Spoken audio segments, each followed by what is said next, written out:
സച്ചിൻ്റെ സാറയ്ക്ക് ആ പേര് വന്ന കഥ അറിയാമോ? 1995 മെയ് 24 പകലിലാണ് സച്ചിൻ ടെണ്ടുൽക്കർ തൻ്റെ പ്രണയത്തെ വരണമാല്യം ചാർത്തി ജീവിതസഖിയായി മാറ്റിയത്.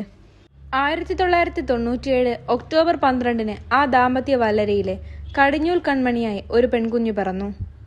കളിക്കപ്പുറം വൈര്യമില്ലാത്ത ഇന്ത്യ പാക് മത്സരങ്ങൾ നടന്നുകൊണ്ടിരുന്ന അക്കാലത്ത്, കൃത്യം പറഞ്ഞാൽ 1997 സെപ്റ്റംബറിൽ ഇന്ത്യയും പാകിസ്ഥാനും തമ്മിൽ 5 ഏകദിന സൗഹൃദ മത്സരങ്ങൾക്കായി കാനഡയിലെ ടൊറന്റോയിൽ ഏറ്റുമുട്ടി. സഹാറ സൗഹൃദ കപ്പ് എന്നായിരുന്നു ആ മത്സരത്തിന്റെ പേര്.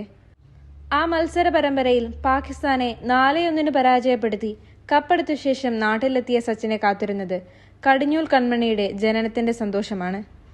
സഹാറയിൽ നിന്നും പ്രചോദനം ഉൾക്കൊണ്ട സച്ചിൻ മകൾക്ക് സാറ എന്ന് പേര് തിരഞ്ഞെടുത്തു എന്നതാണ് അധികമാരും അറിയപ്പെടാത്ത സച്ചിൻ കഥകളിലെ ഒരു കഥ.